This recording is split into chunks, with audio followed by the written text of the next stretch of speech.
الحمد لله رب العالمين والعاقبة للمتقين والصلاة والسلام على أشرف الأنبياء والمرسلين وعلى آله الطيبين الطاهرين وأصحابه الهادين المهديين أما بعد فقد قال الله تبارك وتعالى في الكلام المجيد والفرقان الحميد فأعوذ بالله من الشيطان الرجيم بسم الله الرحمن الرحيم يا أيها الذين آمنوا ادخلوا في السلم كافة ولا تتبعوا خطوات الشيطان إنه لكم عدو مبين صدق الله المولانا العظيم وصدق رسوله النبي الكريم المكين الأمين ونحن على ذلك لمن الشاهدين والشاكرين والحمد لله رب العالمين إن الله وملائكته يصلون على النبي يا أيها الذين آمنوا صلوا عليه وسلموا تسليما اللهم صل على سيدنا محمد وعلى آل سيدنا محمد وبارك وسلم صلوا عليه صلاة وسلام عليك يا حبيبي يا رسول الله صلى الله تعالى عليه وسلم. معزز سامعین اکرام، ماہ سفر کی یہ پہلی جمعہ ہے، تو آج کی تقریر کا عنوان سفر کے مہینے میں کیا کرنا چاہیے اور کیا نہیں کرنا چاہیے، آج اسی کے متعلق بیان کیا جائے گا کہ اس مہینے کی اسلام میں اہمیت کیا ہے، اسلام نے اس مہینے کو کیا کہا ہے، قرآن اور حدیث میں اس کو کیا بیان کیا گیا، اسی کو آج ذکر کیا جائے گا. اللہ تبارک و تعالیٰ نے سورہ بقرہ میں ارشاد فرمایا یا ایھا الذین آمنوا ادخلوا فی السلم کافۃ، اے ایمان والو اسلام میں مکمل داخل ہو جاؤ، ولا تتبعوا خطوات الشیطان، اور شیطان کے راستے کی اتباع نہ کرو، شیطان کے نقش قدم پر مت چلو، انہ لکم عدو مبین، یقیناً شیطان تمہارا کھلا ہوا دشمن ہے. اس آیت کریمہ میں اللہ تبارک و تعالیٰ ایمان والوں کو بڑا خاص حکم دے رہا ہے. خدا فرما رہا ہے کہ اے ایمان والو، جب تم کلمہ پڑھ چکے، جب تم ایمان لا چکے، تو اب مکمل اسلام کی تعلیمات پر عمل کرو، تم مکمل اسلام میں داخل ہو جاؤ، کسی دوسرے مذہب کے طریقے کو مت اپناؤ، کسی دوسرے مذہب کے رسم و رواج کو مت اپناؤ. اسلام نے تمہیں جو طریقہ بتایا اسی طریقے کو اپناؤ، اسلام نے تمہیں جو تعلیمات بتائیں اسی تعلیمات پر عمل کرو. اسلام کے علاوہ نہ کسی مذہب کے طریقے پر عمل کرنا، نہ کسی دوسری قوم کے رسم پر عمل کرنا. اللہ تبارک و تعالیٰ نے اس آیت کریمہ میں ہمیں یہ حکم ارشاد فرمایا. یہ آیت کریمہ کا شان نزول کیا ہے، یہ آیت کریمہ اللہ نے کیوں نازل فرمائی؟ مفسرین اکرام لکھتے ہیں کہ حضرت عبداللہ بن سلام رضی اللہ تعالی عنہ، جو کہ یہودی تھے، جب انہوں نے حضور علیہ الصلوۃ والسلام کو مدینہ منورہ میں دیکھا، یہودیوں میں بہت بڑے علم رکھنے والے حضرت عبداللہ بن سلام رضی اللہ تعالیٰ عنہ، انہوں نے تورات کو پڑھا تھا جو اللہ نے موسیٰ علیہ السلام پر نازل فرمائی تھی. تورات کے بہت بڑے عالم تھے. جب آقا علیہ الصلوۃ والسلام پہلی مرتبہ مدینہ منورہ میں تشریف لائے، حضرت عبداللہ بن سلام رضی اللہ تعالیٰ عنہ اپنے باغ میں آپ کھجوریں توڑ رہے تھے. کھجوروں کو توڑ کر آپ اپنے جھبے میں اس کو جمع کر رہے تھے. جب انہیں خبر ملی کہ حضور علیہ الصلوۃ والسلام مدینہ تشریف لا چکے ہیں، تو حضرت عبداللہ بن سلام رضی اللہ تعالیٰ عنہ آپ جس حالت میں تھے، کھجوروں کو توڑ کر اپنے جبے میں جمع کر رہے تھے، اسی حالت میں کھجوروں کو پکڑتے ہوئے دوڑتے ہوئے اس مقام پر آ گئے جہاں حضور علیہ الصلوۃ والسلام تشریف لائے ہوئے تھے. آقا علیہ الصلوۃ والسلام کو جب دیکھا کہ حضور کئی سارے صحابہ اکرام میں گھرے ہوئے ہیں، کئی صحابہ اکرام حضور علیہ الصلوۃ والسلام کے اطراف میں ہیں، تو حضرت عبداللہ بن سلام رضی اللہ تعالیٰ عنہ آپ صحابہ کرام کو ہٹاتے ہوئے جب قریب گئے اور پہلی نظر جب حضور علیہ الصلوۃ والسلام کے چہرے پر پڑی، تو آپ نے اپنی قوم یہود سے کہا، اے میری قوم، یہ جو چہرہ میں دیکھ رہا ہوں یہ چہرہ سچے نبی کا چہرہ ہے، اس لیے کہ اللہ نے تورات میں آخری نبی کی جو نشانیاں بیان کی ہے وہ ساری نشانیاں ان میں نظر آ رہی ہے۔ تورات میں اللہ نے آخری نبی کے آنے کا ذکر فرمایا تھا، حضور علیہ الصلوۃ والسلام کے حسن و جمال کا ذکر فرمایا تھا، حضور علیہ الصلوۃ والسلام کے مقام و مرتبے کا ذکر فرمایا تھا۔ حضرت عبداللہ بن سلام رضی اللہ تعالیٰ عنہ نے وہ سب کچھ پڑھا تھا۔ آپ نے اپنی قوم سے فرمایا کہ خالق کائنات نے تورات میں جس آخری نبی کا ذکر فرمایا ہے وہ آخری نبی یہی ہے، ان کا چہرہ دیکھ کر ہی میرا دل کہتا ہے کہ میں کلمہ پڑھ کے مسلمان بن جاؤں۔ حضرت عبداللہ بن سلام رضی اللہ تعالیٰ عنہ اسی وقت میں آپ کلمہ پڑھ کے مسلمان بن گئے۔ اسلام لانے کے بعد حضرت عبداللہ بن سلام رضی اللہ تعالیٰ عنہ اونٹ کا دودھ نہیں پیتے تھے، اونٹ کا گوشت نہیں کھاتے تھے، کیونکہ یہودیوں کے پاس اونٹ کا گوشت کھانا حرام تھا اور اس کا دودھ پینا انہیں منع کیا گیا تھا۔ تو اسلام لانے کے بعد بھی ان کے دل میں وہی ناپسندیدگی تھی، وہ ناپسند کرتے تھے اونٹ کے گوشت کے کھانے کو، وہ ناپسند کرتے تھے اونٹ کے دودھ کے پینے کو۔ تو اللہ تبارک و تعالیٰ نے قرآن پاک میں اسی وقت میں آیت کریمہ نازل فرمائی۔ خدا نے فرمایا یا ایھا الذین آمنوا لا تتبعوا خطوات الشیطان، اے ایمان والو جب تم نے کلمہ پڑھ لیا، جب تم اسلام میں داخل ہو گئے تو اسلام نے جس کو حلال کہا تم بھی اس کو حلال کہو، اسلام نے جس کے کھانے کی اجازت دی ہے تم اس کو کھاؤ، اور اسلام نے جس کو حرام کہا ہے ان چیزوں کو چھوڑ دو اور ان سے باز آ جاؤ۔ اور تم اپنی زندگی کیسے گزارو؟ اللہ نے فرمایا کہ تم اپنی زندگی پورے یقین سے گزارو، اپنے دلوں میں شک پیدا مت کرو، اپنے ایمان کو لے کر شک پیدا مت کرو۔ ولا تتبعوا خطوات الشیطان، پھر آگے رب نے فرمایا کہ شیطان چاہتا یہی ہے کہ تمہارے ایمان میں شک پیدا کرے، شیطان چاہتا یہی ہے تمہارے دین میں شک پیدا کرے، شیطان تمہیں دینی تعلیمات سے ہٹا کر کافرانہ رسم و رواج میں تمہیں لگانا چاہتا ہے، شیطان تمہیں اسلامی تعلیمات سے ہٹا کر تمہیں غیر مذہب کی تعلیمات پر عمل کروانا چاہتا ہے۔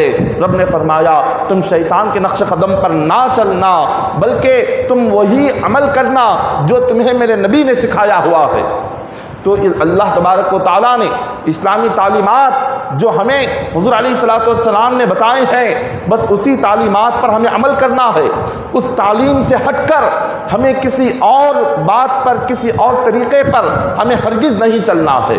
حضور علیہ الصلوۃ والسلام نے اپنی مبارک زندگی میں ایک ہی حج فرمایا جس کو حجۃ الوداع کہتے ہیں۔ یہ آقا علیہ الصلوۃ والسلام کا پہلا اور آخری حج تھا جو 10 ہجری میں حضور علیہ الصلوۃ والسلام نے کیا۔ جب آقا علیہ الصلوۃ والسلام نے حج کے تمام ارکان کو ادا کر کے جب مینا کے میدان میں پہنچے، اپنی اونٹنی خصوہ پر حضور علیہ الصلوۃ والسلام تشریف فرما ہو کر اپنے صحابہ کرام کو ایک خطبہ ارشاد فرمایا۔ آقا علیہ الصلوۃ والسلام نے میدان مینا میں اپنے صحابہ کرام سے خطاب فرماتے ہیں، ارشاد فرماتے ہیں کہ اے صحابہ، یہ آج اس میدان میں میں تمہیں چند باتیں کہنا چاہتا ہوں، چند نصیحتیں تمہیں کرتا ہوں، تم اپنے بعد والے لوگوں تک میری ان نصیحتوں کو پہنچانا، اپنے بعد والے لوگوں تک میری ان باتوں کو پہنچانا۔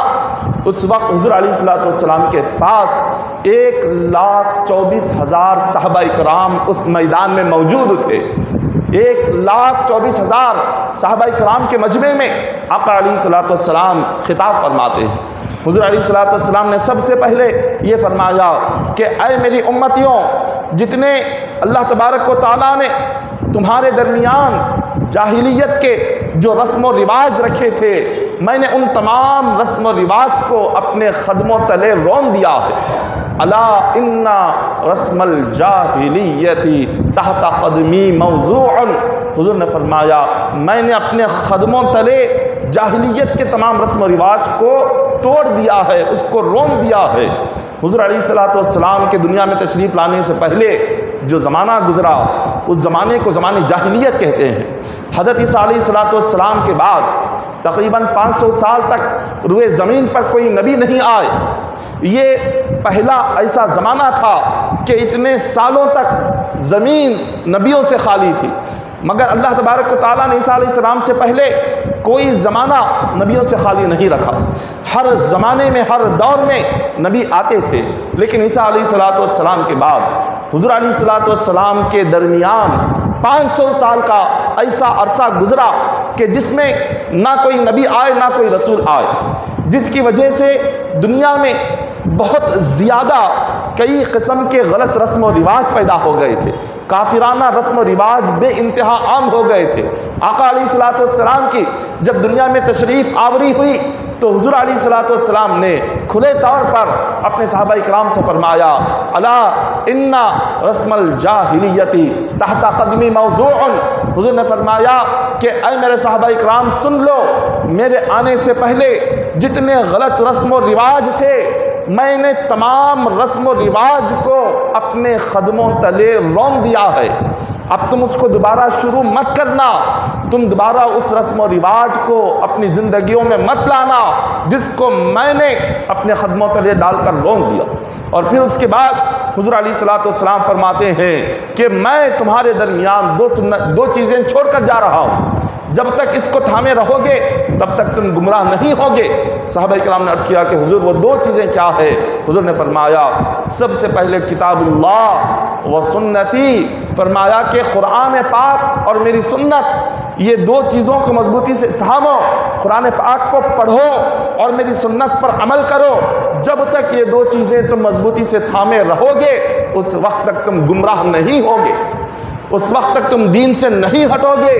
اگر تم نے قرآن کو چھوڑ دیا، قرآن پڑھنا چھوڑ دیا، سنت پر عمل کرنا چھوڑ دیا تو پھر تم گمراہ ہو جاؤ گے، تم دین سے ہٹ جاؤ گے، دین کی تعلیمات سے تم دوسرے راستے پر چلے جاؤ گے۔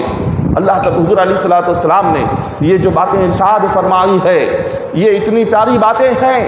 آقا علیہ الصلوۃ والسلام نے اپنے صحابہ سے فرمایا، اے صحابہ میرے بعد قیامت تک جتنے مسلمان آئیں گے ان لوگوں تک میری باتوں کو پہنچاؤ تاکہ وہ بھی سن کر اس پر عمل کرے، تاکہ وہ بھی اپنے زمانے میں جاہلیت کے رسم و رواج کو چھوڑے اور کوئی اس پر عمل نہ کرے۔ آقا علیہ الصلوۃ والسلام کی اس تعلیم کو غور کرے، حضور کی اس حدیث پاک پر غور کرے اور آج ہمارے اس دور پر، ہمارے اس زمانے پر غور کرے۔ آقا علیہ الصلوۃ والسلام کے زمانے میں کتنے جاہلیت کے رسم و رواج تھے۔ حضور علیہ الصلوۃ والسلام نے حدیث پاک میں فرمایا، ولا عدوى ولا طیرۃ ولا حامۃ ولا سفر فی الاسلام۔ حضور علیہ الصلوۃ والسلام کے زمانے مبارکہ میں جو کفار مکہ تھے، عرب کے جو جاہل لوگ تھے، وہ یہ سمجھتے تھے کہ بیماری ایک دوسرے کو پہنچتی ہے، اگر کوئی ایک بیمار ہو جائے وہ لوگ بیمار کے قریب نہیں جاتے تھے، وہ یہ سمجھتے تھے کہ اگر ہم بیمار کے پاس جائیں گے، وہاں بیٹھیں گے تو وہ بیماری ہمیں بھی آ جائے گی۔ حضور علیہ الصلوۃ والسلام نے فرمایا ولا عدوى، کہ بیماری ایک کی دوسرے تک نہیں پہنچتی، ایک کی جو بیماری ہے اسلام نے یہ سکھایا وہ بیماری تمہارے دوسرے تک نہیں آئے گی، کیونکہ بیماری دینے والا اللہ ہے۔ ایک صحابی رسول نے جب یہ سنا تو اس وقت میں آقا علیہ الصلوۃ والسلام سے آ کر کہا کہ یا رسول اللہ صلی اللہ علیہ وسلم، میرا ایک اونٹ تھا جو ریگستان میں ہرن کی طرح بھاگتا تھا، اچانک وہ اونٹ میرے دوسرے اونٹوں میں آ گیا، میرے ایک اونٹ کو ایک بیماری ہو گئی اور وہ جو تیز رفتار والا طاقت والا اونٹ تھا وہ اس کے ساتھ آ کر جب وہ بھی اس کے قریب میں رہنے لگا تو وہ جو پہلے اونٹ کی بیماری تھی دوسرے اونٹ میں بھی آ گئی، اور وہ نہ دوڑ سکتا ہے، نہ ہی وہ اس میں پہلے کی طرح طاقت اور قوت ہے، نہ پہلے کی طرح اس کے اندر چستی ہے۔ حضور علیہ الصلوۃ والسلام نے سن کر ایک ہی سوال ارشاد فرمایا، من اجرب الاول۔ اس صحابی سے پوچھا تم یہ سمجھتے ہو کہ بیماری ایک کی دوسرے کو لگ جائے گی؟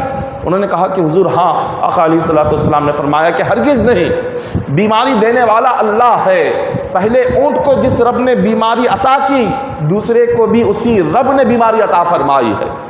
کوئی بیماری ایک بندے سے دوسرے بندے تک نہیں پہنچتی، بیماری ساری جو اللہ تبارک و تعالی جس کو بیمار کرنا چاہتا ہے اللہ کے حکم سے بیماری ایک بندے سے دوسرے بندے میں آتی ہے۔ ایک بندے کی بیماری دوسرے بندے تک اس وقت تک نہیں آتی جب تک اللہ کا حکم نہ ہو۔ اصل بیماری دینے والا اللہ ہے، شفا دینے والا اللہ ہے، ہر چیز پر قدرت رکھنے والا اللہ ہے، بندے کے ہر معاملے کو کامیاب بنانے والا اللہ ہے، بندے کی تقدیر لکھنے والا اللہ ہے، بندے کا فیصلہ کرنے والا اللہ ہے، سب کچھ رب تبارک و تعالیٰ کرنے والا ہے۔ تو یہ کفار عرب کے لوگوں کا، عرب کے جاہلوں کا یہ عقیدہ تھا کہ بیماری ایک سے دوسرے تک جا کر پہنچے گی۔ آقا علیہ الصلوۃ والسلام نے مریض کی طبیعت جاننے کو اور مریض کے پاس جانے کو بہت بڑے ثواب کا ذکر حدیث پاک میں آیا، اور یہ حکم دیا ہے کہ جب بھی کوئی بیمار ہو جائے تم جاؤ اور جا کر اس کی طبیعت کو دیکھو اور اس کا مزاج دیکھو اور اس کے پاس تھوڑی دیر بیٹھو اور تھوڑی اچھی باتیں کرو، اور اس پر بہت زیادہ ثواب کا ذکر حدیث پاک میں آیا ہے۔ آقا علیہ الصلوۃ والسلام نے اپنے تو کیا، حضور غیر اگر کوئی بیمار ہو جاتا، کافر بیمار ہو جاتا، دشمن بیمار ہو جاتا، حضور اس کی طبیعت جاننے کے لیے اس کے گھر پر جاتے تھے۔ ساری امت کے نبی ہو کر آپ نے امت کو تعلیم دی کہ جب بیمار کوئی ہو جائے، چاہے وہ تمہارا دوست ہو یا دشمن ہو، مومن ہو، کافر ہو، یہودی ہو، عیسائی ہو، نصرانی ہو، وہ جو بھی ہو، اگر وہ بیمار ہے جاؤ، جا کر اس کی طبیعت معلوم کرو، اس کا حال معلوم کرو۔ آقا علیہ الصلوۃ والسلام جب کبھی آپ مکے کی گلیوں سے گزرتے تھے تو ایک کافر تھا، وہ حضور علیہ الصلوۃ والسلام سے بے انتہا وہ دشمنی اپنے دل میں رکھتا تھا۔ وہ صبح سے لے کر شام تک اپنے مکان کے تمام کچرے کو جمع کرتا۔ جب حضور علیہ الصلوۃ والسلام راستے سے گزرتے تو وہ سارا کچرا آقا علیہ الصلوۃ والسلام کے اوپر ڈال دیتا تھا۔ حضور علیہ الصلوۃ والسلام بس خاموشی سے آپ وہاں سے گزر جاتے، کچھ نہیں کہتے تھے۔ حضور علیہ الصلوۃ والسلام نے اس کو کبھی کچھ نہیں کہا۔ ہر دن شام کے وقت میں وہ حضور پر اپنے کچرے کو ڈال دیتا اور حضور علیہ الصلوۃ والسلام خاموشی سے آپ آگے بڑھ جاتے۔ کئی دن یہی معاملہ چلتا رہا۔ کئی دنوں کے بعد جب حضور علیہ الصلوۃ والسلام ہر دن کی طرح جب اس راستے سے گزرے تو دیکھا کہ اس دن اس نے کچرا نہیں ڈالا۔ دوسرے دن حضور گزرے تو اس نے کچرا نہیں ڈالا۔ تیسرے دن آقا علیہ الصلوۃ والسلام گزرے، اس نے کچرا نہیں ڈالا۔ حضور علیہ الصلوۃ والسلام نے وہاں اطراف لوگوں سے پوچھا کہ یہاں ایک شخص رہتا تھا جو ہر دن ہم پر کچرا ڈالتا تھا، آج کیا ہو گیا؟ وہ ہمیں کچرا کیوں نہیں ڈال رہا ہے؟ 3 دن گزر گئے۔ تو اس کے پڑوسیوں نے بتایا کہ وہ شخص بیمار ہے۔ حضور علیہ الصلوۃ والسلام نے جب سنا وہ بیمار ہے، اپنے صحابہ کو لے کر حضور اس اپنے کافر دشمن کے گھر تشریف لے گئے۔ ہم اپنے رشتہ داروں کے گھر نہیں جاتے۔ اپنا خونی رشتہ جس بندے سے ہو وہ بیمار ہو جائے، ہم اس کی طبیعت جاننے کے لیے اس کے گھر پر ہم نہیں جاتے۔ لیکن جس نبی کا ہم کلمہ پڑھتے ہیں، اس نبی کے اخلاق اتنے اعلیٰ تھے، اس نبی کا کردار، اس نبی کی عادتیں اتنی اعلیٰ تھی کہ آپ کا دشمن جو ہر دن آپ پر اپنے گھر کا کچرا ڈالنے والا، وہ جب بیمار ہوتا ہے تو حضور علیہ الصلوۃ والسلام صحابہ کو لے کر خود اس کے مکان پر تشریف لے جاتے ہیں۔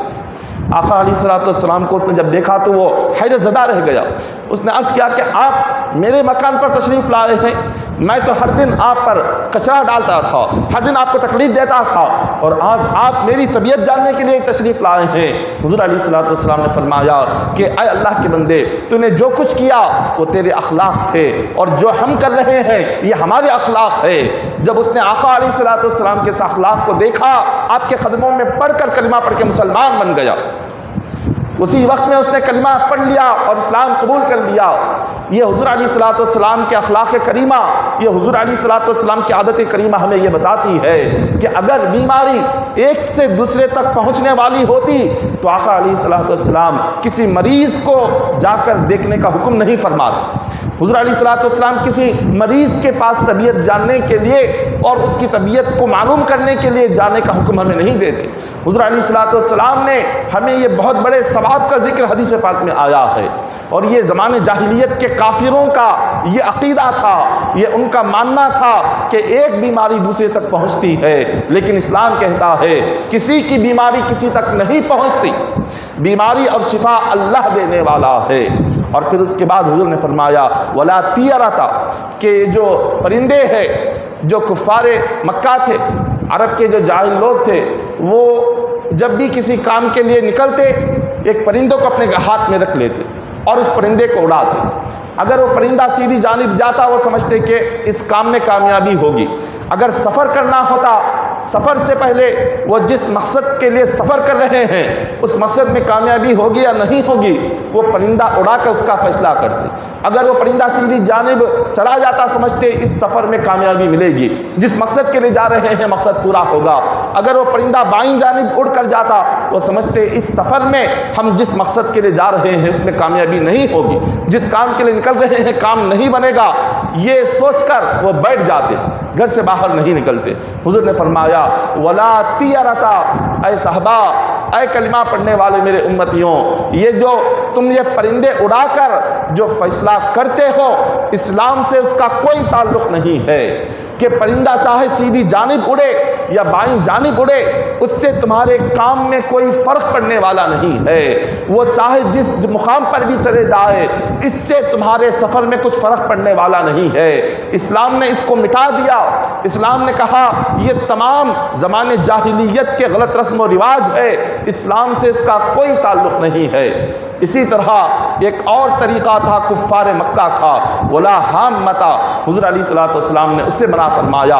جو الو نامی ایک پرندہ ہے، الو نامی پرندہ، یہ کفار مکہ یہ سمجھتے تھے یہ جو الو نامی پرندہ ہے یہ پرندہ جب کسی کوئی انسان جب مر جاتا ہے اس کی جو روح ہے وہ اس پرندے میں آ جاتی ہے، وہ روح پرندے میں آ جاتی ہے، اور پھر اس کے بعد وہ پرندہ جس گھر پر بیٹھ کر وہ آواز لگاتا ہے، جس گھر پر بیٹھ کر وہ پرندہ چیختا چلاتا ہے وہ گھر برباد ہو جاتا ہے۔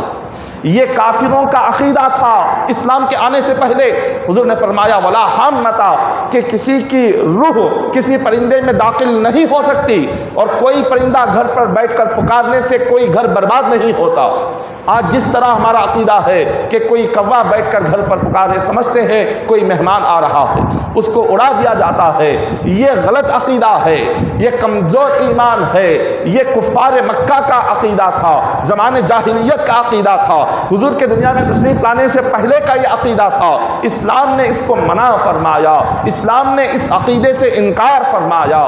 اور اسی طرح سے یہ جو عقیدے تھے حضور علیہ الصلوۃ والسلام نے سارے عقیدوں کو اپنے صحابہ سے فرمایا یہ سارے عقیدے کفار مکہ کے ہیں، زمانے جاہلیت کے ہیں، تم ہرگز نہ اپناؤ۔ اسی طرح ایک عقیدہ ہے اگر کسی کی بائیں آنکھ پھڑ کے یا دائیں آنکھ خواتین کی مرد کی پھڑ کے سمجھتے ہیں کہ کوئی بلا یا مصیبت آنے والی ہے، یہ بالکل غلط طریقہ ہے، اس کا کہیں پر بھی ذکر نہیں ہے۔ اسی طرح کسی کی ہتھیلی پر اگر کوئی زیادہ کھجلی ہو جائے سمجھتے ہیں کہ کوئی مال آئے گا، یہ بھی غلط عقیدہ ہے، اس کا قرآن اور حدیث سے کوئی تعلق نہیں ہے۔ حضور علیہ الصلوۃ والسلام نے یہ بیان کرتے ہوئے آگے ارشاد فرمایا ولا صفرا فی الاسلام، کہ ماہ سفر جو سفر کا مہینہ ہے، سفر کے مہینے کے تعلق سے کفار مکہ کا عقیدہ تھا۔ وہ لوگ یہ سمجھتے تھے کہ یہ جو سفر کا مہینہ ہے بڑا منحوس مہینہ ہے۔ کفار مکہ ماہ سفر میں وہ لوگ کوئی اچھا کام نہیں کرتے تھے، کوئی مکان کی تعمیر نہیں کرتے تھے، کسی دکان کی ابتدا نہیں کرتے تھے، کوئی خوشیوں والا معاملہ نہیں کرتے تھے، کوئی تقریب نہیں کرتے تھے، کوئی نکاح نہیں کرتے تھے، کسی رشتے کی ابتدا نہیں کرتے تھے، کوئی رشتہ دیکھنے کو نہیں جاتے تھے۔ کفار مکہ زمانے جاہلیت میں ماہ سفر کو بہت ہی برا مہینہ سمجھتے تھے، بہت ہی منحوس مہینہ سمجھتے تھے۔ اس مہینے میں وہ کوئی ایک کام سر انجام نہیں دیتے تھے، انتظار کرتے تھے کب یہ مہینہ ختم ہوگا، کب ماہ سفر جائے گا، اس کے بعد ہم رشتہ دیکھنے جائیں گے، کب ماہ سفر جائے گا اس کے بعد ہم نکاح کریں گے، کب ماہ سفر ختم ہوگا اس کے بعد ہم اپنے گھر کی تعمیر کو شروع کریں گے، کب ماہ سفر ختم ہوگا ہم اپنے دکان کی افتتاح کریں گے۔ یہ تمام کے تمام کفار مکہ کے جاہل عقیدے تھے۔ آج یہی سارے عقیدے آج مسلمان گھروں میں پیدا ہو گئے ہیں۔ آج مسلمان ماہ سفر کو منحوس سمجھتا ہے، آج مسلمان ماہ سفر کے آنے پر وہ اپنے سارے کاموں کو روک دیتے ہیں، نہ کوئی رشتہ دیکھتے ہیں، نہ کوئی نکاح ماہ سفر میں کیا جاتا ہے، نہ ماہ سفر میں کوئی خوشیوں والا معاملہ کیا جاتا ہے، نہ ماہ سفر میں کوئی اپنے گھر کی ابتدا کرتا ہے، نہ اپنے گھر کی کوئی بنیاد ڈالنے کو تیار ہے، نہ ماہ سفر میں اپنے دکان کی افتتاح کرنے کو تیار ہے، کچھ نہیں۔ کیوں؟ اس لیے کہ سفر کا مہینہ بڑا منحوس ہے۔ یہ کہاں سے ہم نے نکال لیا؟ یہ کہاں سے نکال لیا؟ یہ کس حدیث میں ہم نے پڑھا؟ یہ کس قرآن کی آیت میں ہم نے پڑھا؟ آقا علیہ الصلوۃ والسلام نے کھلے طور پر فرما دیا ولا سفر فی الاسلام کہ سفر کا مہینہ کوئی منحوس مہینہ نہیں ہے۔ حضور علیہ الصلوۃ والسلام نے کھلے الفاظ میں فرما دیا کہ زمانے جاہلیت میں حضور کے تشریف لانے سے پہلے دنیا میں کفار مکہ، عرب کے جاہل لوگ سفر کو برا سمجھتے تھے، سفر کو منحوس سمجھتے تھے، اور آج ہمارا معاملہ یہ ہے، ہم بھی اسی طریقے پر چل رہے ہیں۔ اسلام آ کر 1400 سال گزر گئے، 1400 سال آنے کے باوجود بھی آج ہمارے گھروں میں وہی جاہلیت کے رسم و رواج ہے۔ آج ہمارے گھروں میں بھی وہی 1400 سال پہلے جو کفار مکہ زمانے جاہلیت میں جو طریقے اپناتے تھے، جو رسم و رواج اپناتے تھے، آج وہی رسم و رواج، وہی طریقے آج مسلمان گھروں میں ہمیں نظر آتے ہیں۔ یہ کیوں ہیں؟ یہ آج اس وجہ سے ہے کہ ہم نے اسلام کی تعلیمات کو پڑھنا چھوڑ دیا، اسلام کی تعلیمات کو جاننا چھوڑ دیا، ہم نے آج قرآن اور حدیث پر عمل کرنا چھوڑ دیا، ہم نے دین کی معلومات ادا کرنا چھوڑ دی، دین کی معلومات حاصل کرنا ہم نے چھوڑ دی۔ یہی وجہ ہے کہ آج ہم اپنی جہالت کی وجہ سے، اپنی کم علمی کی وجہ سے آج یہ تمام وہم ہمارے ذہنوں میں آ گئے ہیں۔ اسی وجہ سے ہے آج سفر کیا ہے، ماہ سفر کو آئیے اسلام میں دیکھیے کہ اسلام کیا کہتا ہے سفر کے تعلق سے، اور آج ہم ماہ سفر کے تعلق سے کیا سوچتے ہیں۔ سفر یہ مہینہ جو ہے یہ اسلامی مہینہ، اسلامی مہینوں میں دوسرا مہینہ ہے۔ پہلا اسلامی مہینہ محرم ہے اور دوسرا اسلامی مہینہ سفر ہے۔ سفر جب آپ کیلنڈر میں دیکھیں، سفر کے آگے مظفر لکھا جاتا ہے، سفر المظفر۔ مظفر کے معنی کیا ہے؟ اگر آپ عربی ڈکشنری اٹھا کر دیکھیں، مظفر کہتے ہیں کامیابی کو، مظفر کہتے ہیں کامیابی کو۔ تاریخ اسلام اٹھا کر پڑھے، تاریخ اسلام میں صحابہ اکرام نے، تابعین نے، تبع تابعین نے کئی جنگیں سفر کے مہینے میں کی، کئی جنگیں سفر کے مہینے میں ہوئی، مگر جتنی جنگیں صحابہ اکرام نے کی، اللہ نے بہت سی جنگوں میں کامیابی عطا فرمائی۔ صحابہ اکرام کو، تابعین کو، تبع تابعین کو، مجاہدین کو جنگوں میں اتنی کامیابی ملی، اتنی کامیابی ملی کہ سفر کے مہینے کا نام کامیاب مہینہ رکھ دیا گیا۔ اسلام جس مہینے کو کامیاب مہینہ کہہ رہا ہے، مسلمان اس مہینے کو منحوس مہینہ کہتا ہے۔ اسلام جس مہینے کو اچھا مہینہ کہہ رہا ہے، آج اسی اسلام کا ماننے والا مسلمان ماہ سفر کو برا مہینہ کہتا ہے۔ اسلام نے سفر کے مہینے کو برکت والا مہینہ کہا، آج ہم اس مہینے کو بیکار مہینہ کہتے ہیں۔ یہ آج ہماری جہالت ہے، یہ ہماری جہالت ہے جس کی وجہ سے ماہ سفر کے تعلق سے ایسی باتیں ہم آج کرتے ہیں۔ اور پھر یہ جو ماہ سفر، یہ مہینہ اللہ تبارک و تعالیٰ نے اس مہینے کو وہ جو مقام عطا فرمایا ہے، مولا نے اس مہینے میں برکتیں، رحمتیں کئی ساری اس میں جمع فرما دی ہیں، کئی ساری رحمتیں ہیں، کئی ساری برکتیں ہیں۔ کوئی مہینہ آپ لے لیں، ہر مہینے میں اللہ نے برکت رکھی ہے، کوئی مہینہ برا نہیں ہوتا، لیکن ایک مہینے میں کچھ کم برکتیں ہوتی ہے، دوسرے میں زیادہ برکتیں ہوتی ہے، لیکن رحمتیں اور برکتیں ہر مہینے میں ہے۔ کوئی مہینہ اللہ کی برکت سے خالی نہیں ہوتا، کوئی مہینہ اللہ کی رحمت سے خالی نہیں ہوتا، کسی میں زیادہ ہوتی ہے، کسی میں کم ہوتی ہے، مگر رب نے کسی ماہ کو، کسی سال کو برا خدا نے پیدا نہیں فرمایا ہے، اللہ نے ہر ایک میں برکت رکھ کر پیدا فرمایا ہے۔ اسی طرح اس ماہ سفر کے تعلق سے جو آج ہمارے ذہنوں میں ایک خیال ہوتا ہے، وہ یہ خیال ہے کہ ماہ سفر کی جب 13 تاریخ آ جاتی ہے، جس کو ہم 13 تیزی کے نام سے یاد کرتے ہیں، اور اس 13 تیزی کو اکثر مسلمان یہ سمجھتے ہیں کہ اس تاریخ کو بہت ساری بلائیں اترتی ہے، تو 12 تاریخ کی رات کو اپنے سرانے کچھ انڈے اور کچھ رقم اور دال تیل رکھ کر صبح جیسے ہی ہو جائے اس کو خیرات کر دیتے ہیں، اور یہ سمجھتے ہیں کہ اس رات بلائیں اترتی ہے، اس رات مصیبتیں اترتی ہے، اس رات آفتیں، مشکلیں اترتی ہے، یہ تمام چیزوں کو سرانے رکھنے سے وہ سب کچھ اس میں اتر جاتی ہے، پھر اس کو خیرات کر دیں تو ہماری بلائیں ٹل جاتی ہیں، ہماری مصیبتیں ٹل جائیں گی۔ یہ آج مسلمان کا عقیدہ ہے۔ آئیے اسلام سے پوچھے، قرآن سے پوچھے کیا یہ صحیح ہے، آئیے حضور کی حدیث سے پوچھتے ہیں کیا یہ صحیح ہے، قرآن کیا کہتا ہے۔ قرآن نے کہا وما اصابکم من مصیبت فبما کسبت ایدیکم ویعفو عن کثیر، قرآن نے کہا اے بندوں تمہاری زندگی میں جو مصیبت آتی ہے، جو مشکلات آتی ہیں، جو پریشانی آتی ہے، وہ کسی دن کی وجہ سے نہیں آتی، وہ کسی تاریخ کی وجہ سے نہیں آتی، وہ کسی ماہ سفر کی وجہ سے نہیں آتی، وہ تیرا تیزی کی وجہ سے مصیبتیں نہیں آتی۔ قرآن نے کہا تمہاری زندگی میں جو مصیبت آتی ہے وہ تمہارے گناہوں کی وجہ سے آتی ہے۔ تمہارے گناہ جب بڑھ جاتے ہیں تب تمہاری زندگی میں مصیبت آتی ہے، جب تمہارے گناہ حد سے آگے بڑھ جاتے ہیں تب تمہاری زندگی میں نحوست آتی ہے، جب تمہاری نافرمانیاں بڑھ جاتی ہے اللہ تمہاری برکتوں کو چھین لیتا ہے، اللہ تمہارے سکون کو چھین لیتا ہے۔ قرآن نے تو یہ کہا کہ جب ہمارے گناہ بڑھ جاتے ہیں تب مصیبت آتی ہے، لیکن افسوس ہم اپنے گناہ کو دیکھنے کی بجائے، ہم اپنے گناہ سے توبہ کرنے کی بجائے، ہم نماز کی پابندی کرنے کی بجائے ہم ان دنوں میں برائی ڈھونڈتے ہیں، مہینوں میں برائی ڈھونڈتے ہیں، مہینوں کو برا کہتے ہیں، تاریخ کو برا کہتے ہیں۔ یہ کیسی جہالت ہے آج مسلمان میں، اپنے گناہوں کو دیکھ کر توبہ کرنے کی بجائے، اپنے گناہوں کو دیکھ کر اللہ سے معافی مانگنے کی بجائے، نماز کی پابندی کرنے کی بجائے آج ہم بس اسی سفر کے مہینے کے پیچھے پڑ جاتے ہیں، اس سفر کی تیرا تیزی کے پیچھے پڑ جاتے ہیں اور یہ سمجھتے ہیں کہ یہ تیرا تیزی یہ بہت ہی اہم رسم ہے، اور جس شخص کا نکاح ہو جائے اور نکاح ہو کر وہ پہلا سال اگر شوہر اور بیوی کا ہو تو سفر کی پہلی تاریخ سے لے کر 13 تاریخ تک والدین اس میاں بیوی کو دونوں کو جدا رکھتے ہیں۔ آپ یہ بتائیں یہ جو ماں باپ، چاہے لڑکے کے ماں باپ ہو یا لڑکی کے ماں باپ ہو، جو یہ کرتے ہیں دونوں گناہ گار ہے۔ لڑکے کے والدین بھی گناہ گار، لڑکی کے والدین بھی گناہ گار۔ ارے بتائے تو صحیح، سفر کی پہلی تاریخ سے لے کر 13 تاریخ تک اس شادی شدہ جوڑے کو جدا رکھنا یہ کس حدیث سے ثابت ہے؟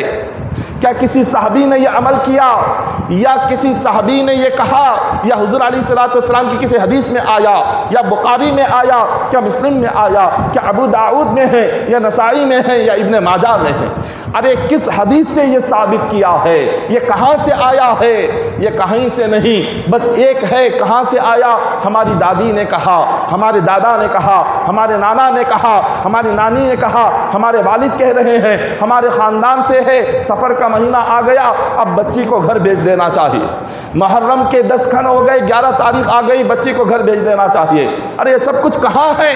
یہ چھوٹی چھوٹی چیزوں کی وجہ سے آج گھر برباد ہو رہے ہیں۔ یہاں سے لڑکی والے کہتے ہیں کہ لڑکی کو بھیجو، سفر کی پہلی تاریخ آ گئی، یہاں لڑکے والے کہتے ہیں کہ نہیں بھیجیں گے، ایسا کچھ نہیں ہے، یہ ایسا سفر میں بھیجنا نہیں ہے، محرم میں بھیجنا نہیں ہے۔ ان چھوٹی چھوٹی سی باتوں کو لے کر آج گھر ٹوٹ رہے ہیں، خاندان ٹوٹ رہے ہیں، آپس میں شوہر اور بیوی کے درمیان جھگڑے پیدا ہو رہے ہیں۔ یہ کیوں؟ علم نہیں ہے، جہالت ہے آج ہمارے گھروں میں۔ اس 13 تیزی کو لے کر اتنا زور دیتے ہیں، اتنا زور دیتے ہیں کہ 13 تاریخ تک اس شوہر اور بیوی کو جن کا نیا نکاح ہوا ہو نہ انہیں بات کرنے دیا جاتا ہے، نہ تھوڑی دیر کے لیے ملاقات کے لیے دیا جاتا ہے، انہیں ایسے جدا کیا جاتا ہے جیسے دونوں اجنبی ہے۔ اللہ اکبر! یہ آج مسلم گھرانوں میں یہ ساری جہالتیں ہیں۔ 13 تیزی کا قرآن سے کوئی تعلق نہیں ہے، حدیث سے کوئی تعلق نہیں ہے، کہیں اس کا ذکر نہیں آیا۔ یہ آج ہماری زمانے جاہلیت کے رسم و رواج ہے جو حضور نے 1400 سال پہلے حجۃ الوداع کے خطبے میں مینا کے میدان میں اپنی سواری قصوہ اونٹنی پر بیٹھ کر حضور نے فرما دیا تھا کہ میں زمانے جاہلیت کے تمام رسم و رواج کو اپنے قدموں تلے روند رہا ہوں۔ الا ان الجاہلیت، حضور نے ان رسوم الجاہلیت تحت قدمی موضوع، حضور نے فرمایا جاہلیت کے تمام رسم و رواج اپنے قدموں تلے ڈال کر میں روند رہا ہوں، تم دوبارہ زندہ مت کرنا۔ فرمایا کہ میرے بعد قرآن کو مضبوطی سے تھامو، میرے بعد میری سنت کو مضبوطی سے تھامو۔ یہ حضور کا حکم تھا، ہم نے کیا کر دیا؟ قرآن کو بھی چھوڑ دیا، سنت کو بھی چھوڑ دیا، اور ہم نے بس جو گھروں میں جو کہتے گئے عورتوں کی باتوں پر ہم سب کچھ کرتے چلے گئے۔ خواتین نے کہا کہ سفر کا مہینہ آ گیا ہے، چلو اب بچی کو لے کر آؤ، جا کر لے کر آ گئے۔ اور خواتین نے کہا گھروں میں کہ 13 تیزی آ گئی ہے، یہ نہیں کرنا ہے، یہ کرنا ہے، بس ہم ان باتوں پر عمل کرنے لگ گئے۔ قرآن کہاں گیا؟ حدیث کہاں گئی؟ کیا گھروں میں بولنے والی باتیں، کیا خواتین کی بات قرآن بن گئی؟ کیا خواتین کی بات حدیث بن گئی؟ آج ہم نے یہ سمجھ کر رکھا ہے پہلے قرآن پڑھے، اپنی اولاد کو پڑھائیں۔ اپنا دور تو گزر گیا، اپنا زمانہ تو گزر گیا، ہم تو گزر گئے اور عمریں بیت رہی ہے۔ جو آنے والا وقت ہے، جو نوجوان نسل ہے، ان کو تو دین پڑھاؤ، انہیں تو قرآن پڑھاؤ۔ یہ جو جاہلیت کی زندگی گزر رہی ہے، آگے یہی زمانے جاہلیت کی زندگی رہی تو آنے والی نسلیں، جو آنے والے نوجوان ہیں، ان کی زندگی کیسے گزرے گی؟ ہم جو جاہل طریقہ انہیں سکھاتے ہیں، وہ بھی جا کر اپنی زندگی میں وہی جاہل طریقہ اپنے بچوں کو سکھائیں گے۔ ہم نے تو نہیں پڑھا اور ہمیں تو قرآن معلوم نہیں، والدین تو قرآن پڑھنا چھوڑ دیے، لیکن اپنی اولاد کو ایسے جاہل بنا کر نکاح مت کرو۔ انہیں پہلے سکھاؤ کہ نکاح کا مطلب کیا ہے، انہیں پہلے سکھاؤ کہ شوہر کا مقام کیا ہے، انہیں پہلے سکھاؤ ساس سسر کا مقام کیا ہے، انہیں پہلے سکھاؤ گھر کی ذمہ داری کیا ہے، انہیں پہلے بتاؤ شوہر کی ذمہ داری کیا ہے، انہیں پہلے بتاؤ ساس سسر کی ذمہ داری کیا ہے، شریعت کیا کہتی ہے۔ اور فاطمہ الزہرا کی زندگیاں کیا تھی، عائشہ صدیقہ رضی اللہ تعالیٰ عنہا کی زندگیاں کیا تھی۔ اپنی اولاد کو، اپنی بچیوں کو، اپنی بہنوں کو پہلے یہ سکھاؤ، اس کے بعد ان کا نکاح کرو۔ نکاح کرنے سے پہلے ہم یہ نہیں سکھاتے، ہم کیا سکھاتے ہیں؟ ہم جا کر لڑنا کیسے ہے وہ سکھاتے ہیں، شوہر کو کیسے جواب دینا ہے یہ سکھاتے ہیں، ساس کو کیسے جواب دینا ہے یہ سکھاتے ہیں، کس طرح سے گھر کو الگ کرنا ہے ہم یہ سکھاتے ہیں، شوہر کے لیے کیسے ہم باہر لے جانا ہے ہم یہ سکھا کر اپنی اولاد کو گھروں میں بھیجتے ہیں۔ وہاں کہاں سے تعلیم آئے گی، کہاں سے دین آئے گا، کہاں سے برکت آئے گی؟ اور پھر اس کے بعد ہوتا کیا ہے؟ اس کے بعد ہم سفر کے مہینے کے پیچھے پڑ جاتے ہیں کہ سفر آ گیا، اب نحوست آ گئی ہے، برائی آ گئی ہے، کوئی کام نہ کیا جائے، سارے کام روک دو، سفر کا مہینہ جانے دو، کیونکہ اس میں آفتیں آتی ہے۔ اور یہ عقیدہ جو آج ہمارا ہے، کفار مکہ کا، جاہلین عرب کا، اسلام آنے سے پہلے یہ عقیدہ تھا جو آج ہمارا عقیدہ ہے۔ کوئی ایک حدیث بتاؤ کہ جس میں یہ کہا گیا ہو کہ سفر کے مہینے میں یہ آفتیں اترتی ہے۔ حضور نے فرمایا یا صحابہ نے فرمایا کہ سفر کے مہینے میں یہ مصیبتیں آتی ہیں، یہ مشکلات آتے ہیں، یہ پریشانیاں آتی ہے۔ کس حدیث سے یہ بات ثابت آتی ہے؟ ہاں، قرآن پاک میں یہ ضرور ہے کہ تمہاری زندگیوں میں مصیبتیں جو بھی آتی ہے تمہارے نماز نہ پڑھنے کی وجہ سے آتی ہے، تمہارے گناہوں کی وجہ سے آتی ہے۔ اللہ نے قرآن پاک میں 80 سے زائد مرتبہ کھلے الفاظ میں نماز کا ذکر فرمایا، آج اس کو پڑھنے والا کوئی نہیں ہے۔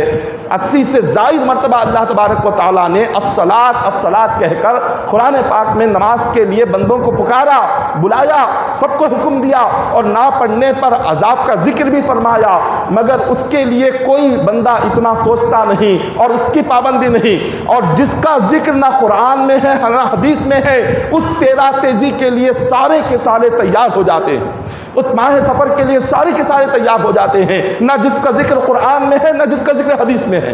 ارے جس کا ذکر آیا ہے اس پر تو عمل کرو۔ خالق کائنات نے سورہ مریم میں 16 پارے میں فرمایا فَخَلَفَ مِن بَعْدِهِمْ خَلْفٌ أَضَاعُوا الصَّلَاةَ وَاتَّبَعُوا الشَّهَوَاتِ فَسَوْفَ يَلْقَوْنَ غَيًّا۔ رب تبارک و تعالیٰ نے فرمایا بے نمازی جب قیامت کے دن آئے گا، حضرت وہب بن منبہ روایت کرتے ہیں، اس آیت کی تفسیر کرتے ہوئے حضرت وہب بن منبہ فرماتے ہیں جب بے نمازی آئے گا قیامت کے دن اللہ کی بارگاہ میں، اللہ تبارک و تعالیٰ نے جہنم میں ایک نہر بنائی ہے، اور وہ ایسی نہر ہے کہ اس نہر کا جو پانی ہے اتنا گرم، اتنا بدبودار اور اتنا بدمزہ اور اتنا گندا کہ اگر اس نہر کا ایک قطرہ روئے زمین پر گرا دیا جائے ساری روئے زمین اس ایک قطرے سے برباد ہو جائے گی۔ حضرت ابن عباس رضی اللہ تعالیٰ عنہ اس آیت کی تفسیر کرتے ہوئے فرماتے ہیں کہ اللہ تبارک و تعالیٰ نے جہنم میں ایک وادی بنائی ہے، ایک ایسی وادی ہے جس سے ہر دن جہنم کی آگ پناہ مانگتی ہے، رب سے فرماتی ہے کہ مولا اس وادی میں مجھے داخل مت فرما، اس آگ سے مجھے پناہ دے، اس آگ سے میری حفاظت فرما۔ جہنم کی آگ خود اس آگ سے پناہ مانگتی ہے۔ صحابہ نے پوچھا حضور اس آگ میں کن لوگوں کو داخل کیا جائے گا؟ حضور نے فرمایا وہ لوگ جو جماعت چھوڑ کر اپنے گھروں میں نماز پڑھتے ہیں ان لوگوں کو داخل کیا جائے گا۔ جماعت کی اہمیت کیا ہے؟ ایک مقام پر آگے ایک روایت میں آتا ہے جہنم کی ایک نہر ایسی ہوگی جس سے خون اور پیپ بہتا رہے گا، بے نمازی کو اس خون اور پیپ کی نہر میں ڈالا جائے گا۔ اور ایک روایت میں مفسرین اکرام اس کی تفسیر کرتے ہوئے لکھتے ہیں کہ جہنم میں اللہ نے کنواں بنایا ہے جس کا نام ہبہب ہے. جب کبھی جہنم کی آگ تھوڑی سی ٹھنڈی ہوتی ہے اس کنویں کا منہ کھول دیا جاتا ہے. یہاں کنویں کا منہ جیسے ہی کھولا جاتا ہے جہنم کی آگ بھڑکنے لگتی ہے. ایسے کنویں میں اللہ تبارک و تعالیٰ بے نمازی کو داخل فرمائے گا. یہ سزائیں قرآن پاک میں اللہ نے اس کا ذکر فرمایا. حضور علیہ الصلوۃ والسلام نے فرمایا اگر تمہیں یہودیوں کو سلام کرنا پڑ جائے یہودیوں کو سلام کرو, اگر تمہیں مجبوری آ جائے نصرانیوں کو سلام کرنے کی نصرانی کو سلام کرو, لیکن میری امت کے یہودی اور نصرانی کو سلام نہ کرو. صحابہ نے پوچھا کہ حضور آپ کی امت میں کون یہودی ہے, آپ کی امت میں کون نصرانی ہے؟ حضور نے فرمایا جو بندہ با جماعت نماز نہیں پڑھتا میری امت کا یہودی اور نصرانی ہے. جو جماعت سے نماز نہ پڑھے, یہ جماعت چھوڑنے پر حضور کے کتنے سخت الفاظ ہے. نماز چھوڑنے پر نہیں, جماعت چھوڑنے پر. جماعت چھوڑنے پر حضور نے فرمایا میرے امت کا یہودی ہے, میرے امت کا نصرانی ہے, اگر وہ سلام کرے تو اس کا جواب نہ دو. جب جماعت چھوڑنے کا یہ عذاب ہے تو نماز چھوڑنے کا کیا عذاب ہوگا؟ ایک روایت میں بیان کیا گیا ایک صحابی آتے ہیں حضور کی بارگاہ میں, نابینا تھے, بہت عمر ہو گئی. عرض کیا کہ یا رسول اللہ صلی اللہ علیہ وسلم میں نابینا ہوں, مسجد نہیں جا سکتا اور کوئی لے کر مسجد جانے والا بھی نہیں ہے, کافی عمر ہو گئی ہے, آپ مجھے اجازت دیجئے, آپ اجازت دیجئے کہ میں گھر میں ہی نماز پڑھوں. حضور نے فرمایا کیا تم اذان سنتے ہو؟ انہوں نے کہا کہ ہاں میں اذان سنتا ہوں. حضور نے فرمایا اگر اذان سنتے ہو, تم مسجد کے پڑوس میں رہتے ہو, تو تمہارے لیے ہرگز اجازت نہیں ہے کہ تم گھر میں نماز پڑھو. اگر کوئی لے کر جا کر چھوڑنے والا بھی نہیں ہے تو تمہیں مسجد میں جا کر ہی جماعت سے نماز ادا کرنا ہے. یہ حکم شریعت مطہرہ کا ہے, یہ حکم حضور نے فرمایا ہوا ہے. لیکن آج جو گھروں میں بغیر جھجک کے ہم نماز پڑھ لیتے ہیں, ایک لمحے کے لیے سوچتے بھی نہیں, یہاں وقت نکل گیا فوراً ہم نے مصلی بچھا لیا اور گھر میں نماز پڑھ کے سمجھتے ہیں میں نے نماز پڑھ لی, میری نماز ہو گئی. نہیں, ہرگز نہیں. کہ کس وقت میں نماز پڑھنے کی اجازت ہے؟ مجبوری ہو, ایسی مجبوری بستر سے اٹھ نہیں سکتے ہو, جسم کی کمزوری آ چکی ہو, ایسی سخت مجبوری ہو, ایسی مجبوری کے وقت میں شریعت نے اجازت دی ہے کہ ایسا بیمار شخص ادا کر سکتا ہے, لیکن اس کے علاوہ اجازت شریعت نے نہیں دی ہے. اور ایک روایت میں بیان کیا گیا جو بے نمازی ہوگا کہ جس نے اپنی زندگی میں نماز چھوڑنے کی عادت بنا لی ہو, ایسا بے نمازی جس مقام پر ہوتا ہے اس کے گھر کے اطراف 70 گھروں پر اللہ کا عذاب نازل ہوتا ہے. 70 گھروں پر, بے نمازی کے اطراف 70 گھروں پر اللہ کا عذاب اترتا ہے. تو جس گھر میں خود جب بے نمازی ہوگا تو اللہ کا کتنا بڑا عذاب اترے گا. جب سارا گھر بے نمازی ہو تو اللہ کا کیا عذاب اترے گا. جب ماں بھی بے نمازی ہو, باپ بے نمازی ہو, بیٹا بے نمازی ہو, بیٹی بے نمازی ہو, بھائی بہن بے نمازی ہو اور گھر کے بزرگ بے نمازی ہو, سارا گھر بے نمازی ہو, تو آپ سوچو گھر میں برکت کہاں سے آئے گی, سکون کہاں سے آئے گا. ہر کوئی آگے شکایت کرتا ہے کہ گھروں میں لڑائی ہو رہے ہیں. آج بچوں میں لڑائی, بچے بات نہیں مانتے, بیوی بات نہیں مانتی, جھگڑے ہو رہے ہیں, سکون نہیں ہے. کیا کریں؟ نہ مال میں برکت ہے, نہ رزق میں برکت ہے, نہ گھر میں برکت ہے, نہ سکون دکان میں ہے, نہ مکان میں ہے. کیوں نہیں ہے؟ اس لیے کہ سکون اللہ نے نماز میں رکھا, اور جب نماز ہی نہیں ہے تو برکت کہاں سے آئے گی. جب نماز ہی نہیں ہے تو سکون کہاں سے آئے گا. جب نماز ہی نہیں ہے تو اطمینان کہاں سے آئے گا. جب نماز ہی نہیں ہے تو خوشی کہاں سے آئے گی. یہ قرآن کا فرمان ہے نماز کے تعلق سے. ایک صحابی رسول ہے, آقا علیہ الصلوۃ والسلام کے ساتھ سفر کر رہے تھے. جب وہ سفر کر رہے تھے تو حضور نے دیکھا ایک اونٹ دوڑتا ہوا حضور کی بارگاہ میں آیا, اور اس کا مالک پیچھے چھری لے کر آ رہا تھا. وہ اونٹ آ کر کہہ رہا تھا کہ حضور مجھے بچائے, میرا مالک مجھے ذبح کرنا چاہتا ہے. آقا علیہ الصلوۃ والسلام نے اس کو اپنے قریب بلا لیا, مالک سے پوچھا کہ کیا وجہ ہے, اس اونٹ کو کیوں ذبح کرنا چاہتے ہو؟ اس مالک نے کہا کہ حضور میں نے بڑی مہنگی قیمت سے اس کو خریدا ہے, بہت رقم دی ہے اس پر, یہ سوچ کر کہ یہ میرے سامان کو اٹھائے گا, ایک مقام سے دوسرے مقام لے جائے گا, لیکن یہ ہے کہ میری بات ماننے کو تیار نہیں ہے, میرا سامان اٹھانے کو تیار نہیں ہے. اسی لیے میں نے سوچا جب یہ میرے سامان اٹھا نہیں رہا, میری بات نہیں مان رہا, تو بہتر ہے ذبح کر کے اس کا گوشت ہی کھا لوں, یہ کیا فائدہ اس کو زندہ رکھنے کا. حضور علیہ الصلوۃ والسلام نے ان سے سوال کیا.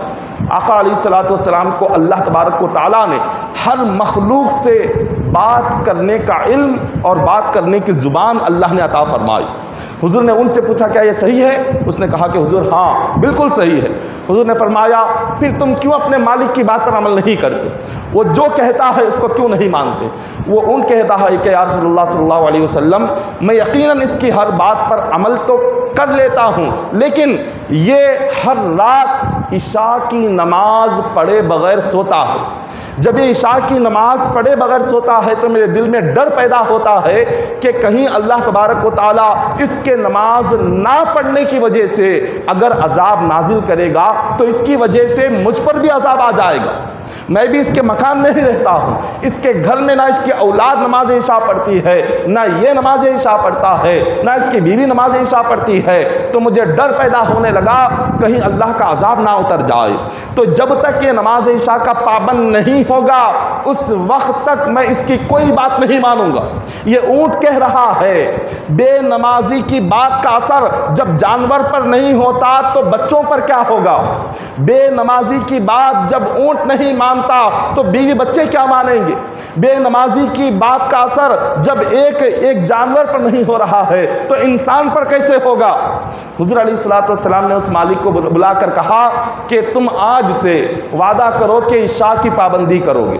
اس نے آ کر وعدہ کیا کہ حضور میں آج سے عشاء کی پابندی کروں گا۔ اس اونٹ نے بھی وعدہ کیا کہ حضور اگر یہ نماز کا پابند ہو گیا تو اس کے حکم سے پہلے میں اس کا کام کر دوں گا، اس کے حکم سے پہلے میں کام کر دوں گا۔ اللہ تبارک و تعالیٰ نے یہ برکتیں ہمارے لیے رکھی ہوئی ہے۔ نماز میں یہ قرآن پاک میں اتنی مرتبہ ذکر آیا، ہم اس کی طرف نہیں جاتے، اور جس کا ذکر آیا ہی نہیں قرآن میں ہم اس چیز کی طرف چلے جاتے ہیں۔ ہم یہ کہنے لگتے ہیں کہ فلاں دن اچھا نہیں ہے، منگل اچھا نہیں ہے، چاشمبا اچھا نہیں ہے، منگل جانے دو آج یہ کام نہیں کریں گے، چاشمبا جانے دو یہ کام نہیں کریں گے۔ چاشمبے کے دن اگر کسی کا انتقال ہو گیا تو یہ سمجھتے ہیں کہ اب گھر پر مصیبتوں کا پہاڑ ٹوٹنے والا ہے، 4 لوگ گھر سے انتقال کر کے جائیں گے۔ چاشمبے کے دن اگر کوئی شخص دنیا سے رخصت ہو گیا تو اب سارا خاندان پریشان ہو جاتا ہے کہ پتہ نہیں ہم پر کیا مصیبت آئے گی، کیا بلا آئے گی، کیا پریشانی آئے گی۔ اللہ اکبر! یہ چاشمبے کا دن جس دن کو آج ہم منحوس سمجھ رہے ہیں، حدیث پاک پڑھے حضور چاشمبے کے تعلق سے کیا فرماتے ہیں؟ حضور نے فرمایا ما من امر بدع یوم الاربعاء اللہ وقد تم۔ حضور نے فرمایا چاشمبے کے دن جو کام بھی تم شروع کرو گے اللہ اس کام میں برکت عطا فرمائے گا، وہ کام ضرور پورا ہوگا جس کام کو چاشمبے کے دن شروع کیا جائے۔ ہم جس دن کو منحوس سمجھتے ہیں وہ دن کیا ہے؟ اللہ تبارک و تعالیٰ نے ہر چیز کو ایک ایک دن پیدا کیا، زمین کو، آسمان کو ایک الگ دن پیدا کیا، پہاڑوں کو الگ دن پیدا کیا، دریاؤں کو الگ دن پیدا کیا۔ اللہ نے جب نور کو پیدا کرنا چاہا، یہ جو نور ہے، یہ جو روشنی ہے، جب اللہ نے نور کو پیدا کرنے کا ارادہ کیا تو چاشمبے کے دن اللہ نے نور کو پیدا کیا۔ یہ جو نور ہے، نور کا جو دن ہے وہ چاشمبا ہے۔ ہم چاشمبے کو برا سمجھتے ہیں اور منحوس سمجھتے ہیں، کوئی کام نہیں کرتے، جبکہ اللہ نے نور کو پیدا کیا چاشمبے کے دن، اور حضور نے فرمایا چاشمبے کے دن جو کام شروع کرو گے اللہ اس میں کامیابی عطا کرے گا، وہ کام تمہارا ضرور پورا ہوگا جو چاشمبے کو شروع ہوگا۔ ہم نہ حدیث پڑھتے ہیں نہ قرآن پڑھتے ہیں۔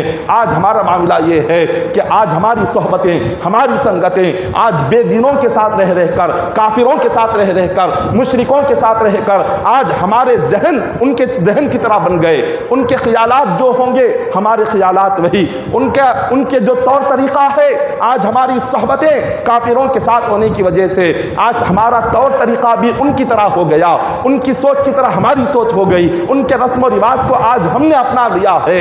لیکن یہ تمام کے تمام قرآن اور حدیث کے بالکل خلاف ہے۔ یہ اللہ تبارک و تعالیٰ نے بڑا مبارک دن رکھا ہے چاشمبے کے دن کو، اس میں کسی قسم کی برائی نہیں۔ حدیث قدسی ہے، علامہ خطیب تبریزی مشکات المصابیح میں اس کو نقل فرماتے ہیں، اور بخاری اور مسلم میں بھی حدیث پاک ہے۔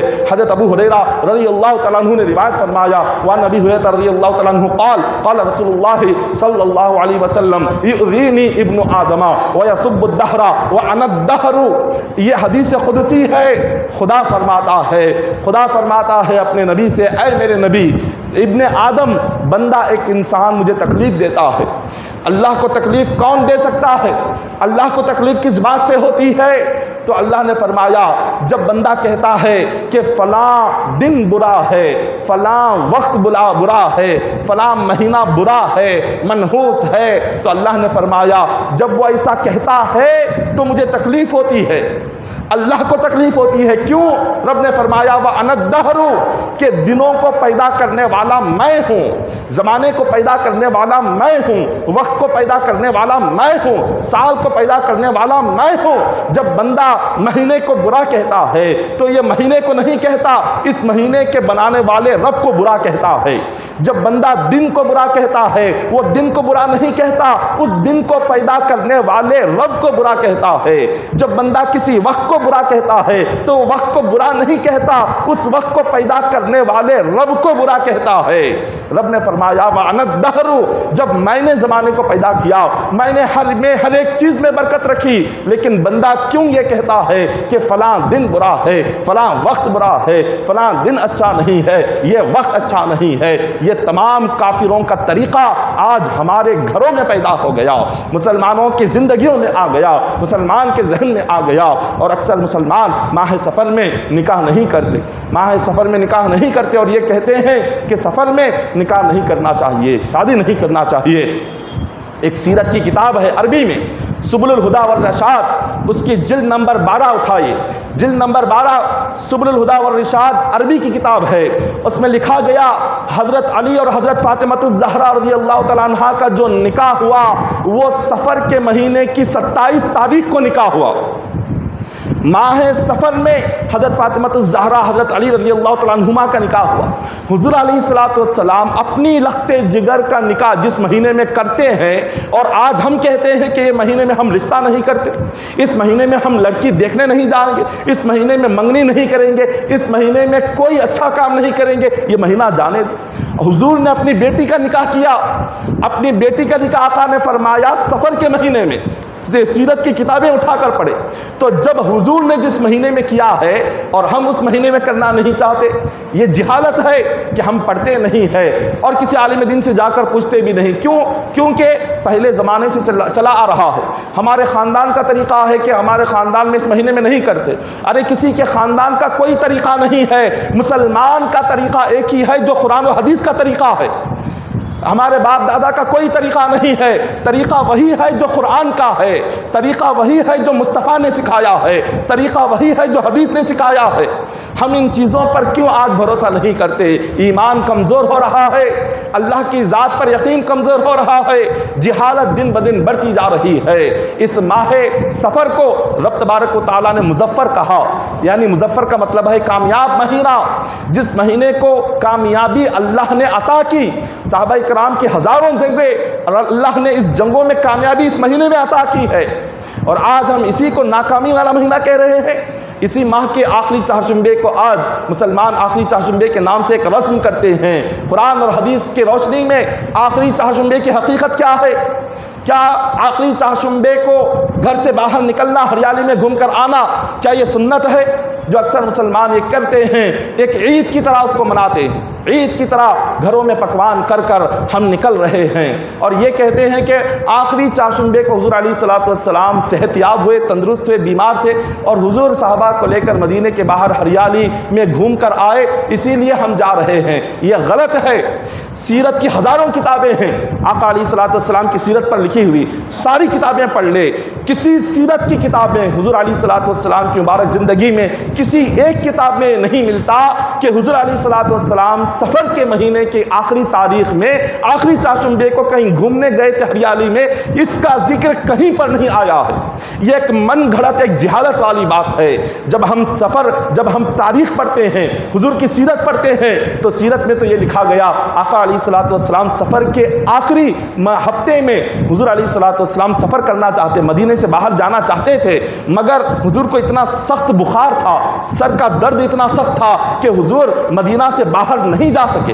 حضور سخت بیماری کی حالت میں تھے، سفر کے آخری ہفتے میں حضور کہیں گھومنے نہیں گئے، سخت بخار تھا، سخت سر کا درد تھا، اپنے بستر پر آقا علیہ الصلوۃ والسلام تھے۔ یہ اصل تاریخ ہے، یہ حقیقت ہے۔ آج ہم نے ایسی جہالت بنا دی ہے کہ آخری چاشنبے کو ساری خواتین تیار کر لیتی ہیں اور کسی نہ کسی ولی کی بارگاہ میں جا کر صبح سے شام تک وہاں جھولے ڈال کر، جھولوں میں جھول کر اور دوپہر کھا کر، رات میں کھا کر پھر وہاں خوشی خوشی آتے ہیں۔ یہ سمجھتے ہیں کہ چلو آج ہم نے بہت بڑی عبادت کر لی، بہت بڑی سنت ادا کر لی، ہریالی میں گھوم کر آئے، ایک سال تک ہمیں کوئی بیماری نہیں آئے گی۔ یہ غلط ہے، یہ غلط ہے، اس کا قرآن حدیث سے کوئی تعلق نہیں ہے۔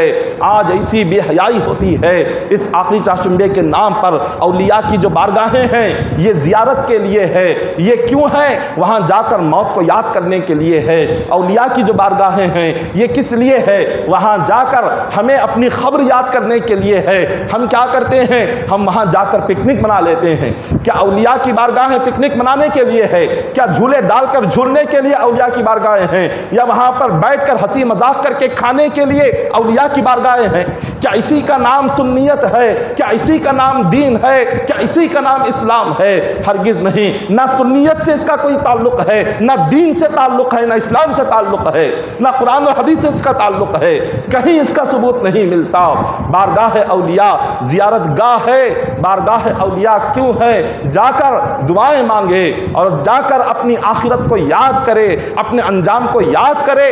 رب تبارک و تعالیٰ نے اس لیے اولیاء کی بارگاہیں ہیں، ہم نے اس کو بھلا دیا اور اس آخری چاشنبے کے نام پر ہماری مائیں اور بہنیں ایسی بے حیائی اور بے شرمی کرتی ہیں کہ کوئی شہر کا ایسا ہوٹل نہیں جہاں مسلمان عورتیں نہ ہو، کوئی ایسی ٹیکس نہیں جہاں مسلمان آخری چاشنبے کو نہ جاتے ہوں، کوئی ایسا پارک نہیں جہاں مسلمان مائیں بہنیں برقع پہنے ہوئے وہاں نظر نہ آئے، کوئی ایسی پانی کی جگہ نہیں کہ جہاں پر مسلمان مائیں اور بہنیں نہ جا رہی ہو، جہاں کوئی یہ ایسا مقام جہاں گھومنے کا مقام ہو۔ آخری چاشنبے کے نام پر تمام مائیں اور بہنیں بے حیائی اور بے شرمی کے ساتھ وہاں ہمیں نظر آتی ہے۔ بڑے افسوس کی بات ہے کہ آج مساجد میں عورتوں کو آنے کا حکم اس لیے نہیں ہے کہ کہیں ان کا پردہ نہ ظاہر ہو جائے، پردہ رہ جائے۔ پردے کی پابندی کے لیے خواتین کو مسجد میں آنے کا حکم نہیں ہے، جبکہ نماز ساری عبادتوں میں سب سے افضل عبادت ہے۔ اس عبادت کے لیے بھی ان کے پردے کی خاطر انہیں گھر میں نماز پڑھنے کا حکم ہے، لیکن آج مسلمان عورتیں اس آخری چاشنبے کے نام پر ایسی بے حیائی اور بے شرمی کرتی ہے کہ جس کو بیان کرنا بھی زبان اور بیان سے باہر ہے۔ آج اتنا ہمارا معاملہ ہے محترم سامعین کرام، مرد حضرات ذمہ دار ہے خواتین کے، یہ آپ کی ذمہ داری ہوتی ہے کہ پردے کا پابند بنایا جائے، ورنہ قیامت کے دن سوال ہوگا کلکم راعٍ وکلکم مسئول عن رعیتها۔ حدیث پاک ہے، رب نے قرآن پاک میں فرمایا یا ایھا الذین آمنوا قوا انفسکم واہلیکم نارا۔ رب نے فرمایا کہ اے میرے بندوں، اے ایمان والو، اپنے گھر کو، خود کو، اپنی اولاد کو جہنم کی آگ سے بچاؤ۔ قیامت کے دن سوال ہوگا ہر گھر کے ذمہ دار سے، ہر شوہر سے، ہر باپ سے، ہر بڑے بھائی سے سوال ہوگا کہ میں نے تجھے ذمہ دار بنایا تھا، تو نے کیا کیا؟ اپنی ذمہ داری کیسے ادا کی؟ تو نے اپنی اولاد کو، اپنی بیوی کو کیا شرم و حیا سکھائی یا نہیں سکھائی؟ انہیں دینی تعلیم سکھائی یا نہیں سکھائی؟ اخلاق سکھائے نہیں سکھائے؟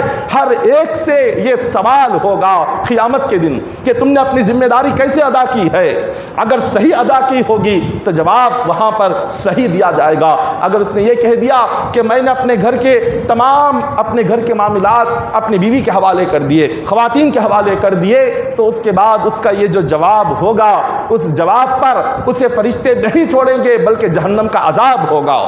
اللہ تبارک و تعالیٰ نے گھر کا ذمہ دار مرد کو بنایا، عورت کو نہیں بنایا۔ حضرت آدم علیہ السلام نے اپنے بیٹے شیث علیہ السلام کو آخری نصیحت کی۔ آخری نصیحتوں میں ایک نصیحت روایتوں میں آتا ہے، آپ نے فرمایا کہ اے میرے بیٹے، کہ جس گھر کی بھاگ دوڑ عورت کے ہاتھ میں آ جائے سمجھ جاؤ وہ گھر برباد ہے۔ یہ نصیحت تھی آدم علیہ السلام کے، حضرت شیث علیہ السلام کو۔ آج ہم گھر کی ساری ذمہ داری آج مرد حضرات خواتین کے ہاتھ میں دے دیتے ہیں، اپنے کاروبار کی ذمہ داری اپنی حد تک رکھ لیتے ہیں۔ کاروبار، تجارت، کمائی کی ذمہ داری مرد آج اپنی حد تک رکھ لے رہا ہے، اور اس کے علاوہ بچوں کے لیے کیا تعلیم دینا ہے، کیسے ان کی تربیت کرنی ہے، آج یہ تمام چیزیں شوہر کو ہونا ہی نہیں۔ شوہر تو کہتے ہیں یہ تو ماں کا معاملہ ہے، ماں انہیں سکھائے، ماں تربیت دے، ماں پرورش کرے، یہ تو میری ذمہ داری نہیں ہے۔ اللہ تبارک و تعالیٰ نے تربیت اور پرورش کی ذمہ داری صرف عورت کی نہیں رکھی، بلکہ جتنی ذمہ داری عورت کی ہے اتنی ہی ذمہ داری شوہر کی بھی ہے۔ شوہر کی بھی اتنی ذمہ داری ہے، شوہر کو بھی اتنا ہی تعلیم دینا ہے، اتنی ہی تربیت اولاد کو سکھانا ہے۔ لیکن افسوس یہ ہے یہاں ماں باپ ہی خود جاہل ہو تو بچوں کو کیا سکھائیں گے؟ جب ماں باپ کے سینے میں الف نہیں ہے تو بچوں کو کیا سکھائیں گے؟ جب ماں باپ کو خود نماز پڑھنا نہیں آتا تو بچوں کو کیا نماز پڑھائیں گے؟ جب گھر میں خود ماں باپ جمعہ نماز پڑھیں تو بچے کیا نماز پڑھیں گے؟ آپ بچوں کو نماز پڑھنے کے لیے ماں باپ زور دیتے ہیں، لیکن ماں باپ اپنی نماز کی باری آ جائے تو وہ سوائے جمعہ کے کبھی نماز نہیں پڑھتے، تو اولاد کہاں سے نماز پڑھے گی؟ تو سب سے پہلے اپنے گھر سے خود سے دین کی تعلیم کی شروعات کرے، خود سے سب سے پہلے عمل کرنے کی شروعات کرے، اپنے آپ میں پہلے علم لائے، اپنے آپ میں پہلے نماز کی پابندی لائے، پہلے خود میں سنتوں کی پابندی لائے۔ آپ کو دیکھ کر آپ کی اولاد خود بخود نمازی بن جائے۔ جب والدین نمازی ہو اولاد کو کہنے کی ضرورت نہیں پڑتی کہ نماز پڑھو، وہ خود والدین کو دیکھ کر پابند ہو جائے گی۔ جب والدین تہجد کے لیے اٹھیں اولاد کو اٹھانے کی ضرورت نہیں، اولاد خود بخود آپ کو دیکھ کر وہ بھی تہجد کے پابند بن جائے گی۔ تو محترم سامعین اکرام، ماہ سفر کا جو مہینہ ہے، اس مہینے کے تعلق سے جو غلط رسم و رواج ہے، آج وہ تمام رسم و رواج کو ہمارے ذہنوں سے نکالنا ہے۔ حضور نے فرمایا ولا عدوى ولا طیرة ولا السفر فی الاسلام، سفر کے مہینے میں کوئی برائی نہیں ہے۔ حضور نے فرما دیا کہ سفر کا مہینہ یہ کامیاب مہینہ ہے، برکت والا مہینہ ہے، رحمت والا مہینہ ہے۔ جس طرح عام مہینوں میں ہم جو کچھ کرتے ہیں سفر کے مہینے میں بھی وہ سب کچھ کرے، منگنی کرنا چاہے تو آپ کرے، یہ نکاح کرنا تو حضور کی سنت ہے، حضور نے فاطمہ الزہرا کا نکاح کیا ہے سفر کے مہینے میں۔ کوئی بھی کام شروع کرنا چاہتے ہو بالکل شروع کرے، آپ اس مہینے کے جانے کا انتظار نہ کرے کہ مہینہ جائیں گے تو کریں گے، سفر کا مہینہ آ گیا آپ کیا کریں، یہ مہینہ گزر جائے، یہ بالکل غلط طریقہ ہے، غلط سوچ ہے۔ قرآن اور حدیث میں کہیں اس کا ذکر نہیں آیا ہے۔ اپنے گناہوں کو یاد کرے، وما اصابکم من مصیبہ فبما کسبت ایدیکم ویعفو عن کثیر۔ اللہ نے قرآن پاک میں بڑے کھلے الفاظ میں فرمایا کہ بندوں تمہاری زندگی کی مشکلات جو آتی ہیں وہ نہ دن کی وجہ سے آتی ہے نہ مہینے کی وجہ سے آتی ہے، تمہاری زندگی کی پریشانیاں تمہارے گناہوں کی وجہ سے آتی ہے۔ استغفر اللہ پڑھے، اپنے گناہوں کی بخشش مانگے، توبہ کرے، اللہ کی بارگاہ میں سر جھکائے، اللہ تبارک و تعالی یقیناً مغفرت بھی فرمائیں گے، رحمتیں اور برکتیں بھی مولا عطا فرمائیں گے۔ دعا ہے کہ اللہ تبارک و تعالی ہم تمام کو ماہ سفر کو صحیح طریقے سے گزارنے کی توفیق عطا فرمائے۔ مولا ہم تمام کو جاہلیت کے رسم و رواج سے مولا ہمیں محفوظ فرمائے، مولا ہمیں شریعت کا پابند بنائے، مولا علم دین حاصل کرنے کی توفیق عطا فرمائے، اور مولا علم پر عمل کرنے کی توفیق عطا فرمائے۔ الہ العالمین اے مالک مولا باری تعالیٰ، جتنے حاضرین مجلس مولا تمام کی جائز دعاؤں کو قبول فرما، تمام کی جائز حاجتوں کو پورا فرما، تمام کی مرادوں کو پورا فرما۔ الہ العالمین ہم تمام کو مولا 5 وقت نماز کا پابند بنا دے۔ الہ العالمین آخری وقت حضور علیہ الصلوۃ والسلام کا دیدار نصیب فرما، ایمان پر خاتمہ نصیب فرما، عذاب قبر سے ہماری حفاظت فرما، عذاب جہنم سے حفاظت فرما۔ الہ العالمین قیامت کے دن حضور علیہ الصلوۃ والسلام کی شفاعت نصیب فرما، مولا قیامت کے دن انبیاء اولیاء کی شفاعت نصیب فرما، حسنین کریمین کی شفاعت نصیب فرما۔ الہ العالمین رزق حلال عطا فرما، حرام رزق سے ہم تمام کی حفاظت فرما، باری تعالیٰ پل صراط کا راستہ آسان فرما دے۔ الہ العالمین ہم تمام کو جنت الفردوس میں داخلہ نصیب فرما۔ الہ العالمین اے مالک و مولا باری تعالیٰ ہر دن قرآن پاک پڑھنے کی توفیق عطا فرما، قرآن پاک کو ہمارے سینوں پر نقش فرما دے، قرآن پاک کو ہماری زبانوں پر نقش فرما دے۔ مولا قرآن پاک کا نور خبر میں عطا فرما، قرآن پاک کی برکتیں رحمتیں دنیا اور آخرت میں عطا فرما۔ الہ العالمین اے مالک مولا باری تعالیٰ فقر و فاقہ، تنگ دستی، محتاجی، مفلسی، مجبوری، بے بسی سے ہر مسلمان کی حفاظت فرما، ہر مومن کے رزق میں خیر و برکت عطا فرما، ہر مومن کی روزی میں ترقی عطا فرما۔ الہ العالمین اے مالک مولا ہمیں سکون کی زندگی عطا فرما، سکون کی نیند عطا فرما، مولا راحت سے ہمیں رہنے کی توفیق عطا فرما۔ الہ العالمین ہم تمام کو مولا شریعت اور دین اور اسلام اور قرآن کا پابند بنا دے۔ الہ العالمین ہم تمام کو مولا شیطان کے شر سے، نفس کے فتنے سے محفوظ فرما دے۔ الہ العالمین اے مالک مولا باری تعالیٰ ہر قسم کے گناہوں سے ہماری حفاظت فرما، ہماری نگاہوں کو گناہوں سے محفوظ فرما، ہمارے کانوں کو گناہوں سے محفوظ فرما، زبان کو گناہوں سے محفوظ فرما، جسم کے ایک ایک اعضاء کو مولا گناہوں سے محفوظ فرما۔ الہ العالمین اے مالک مولا باری تعالیٰ ہم تمام کو تہجد گزار بنا دے۔ الہ العالمین حج بیت اللہ کی سعادت ہر مومن کو نصیب فرما، گنبد خضرا حجرات کی زیارت ہر مومن کو نصیب فرما مولا، جتنے بے روزگار ہے سب کو روزگاری عطا فرما مولا، جو بیمار ہیں انہیں شفا کلیہ عطا فرما، جو مصیبت زدہ ہے مولا ان کی مصیبتوں کو دور فرما، جو غمگین ہے مولا انہیں غموں سے نجات عطا فرما الہ العالمین، ہر مومن کی زندگی میں کامیابی عطا فرما، ہر مومن کی زندگی میں خیر و برکت عطا فرما مولا، اپنا خصوصی فضل و کرم ہم پر فرما الہ العالمین، ہمارے والدین کی مغفرت و بخشش فرما مولا، ہمارے والدین کو قبر میں جنت الفردوس عطا فرما الہ العالمین، ہمارے والدین کو قبر میں مولا کروٹیں کروٹیں جنت کی نعمتیں نصیب فرما باری تعالی، ہم تمام کی دعاؤں کو آقا علیہ الصلوۃ والسلام کے وسیلے سے قبول فرما، اپنے فضل و کرم سے مولا ہماری حاجتوں کو پورا فرما، ان اللہ وملائکتہ یصلون علی النبی یا ایھا الذین آمنوا صلوا علیہ وسلموا تسلیما، اللهم صل علی سیدنا محمد وعلی آل سیدنا محمد وبارک وسلم، صلوا علیہ صلاة وسلام عليك يا حبيبي يا رسول الله صلى الله تعالى عليه وسلم، حسبنا الله حسبنا الله حسبنا الله نعم الوكيل نعم المولى ونعم النصير، سبحان ربك رب العزة عما يصفون وسلام على المرسلين والحمد لله رب العالمين.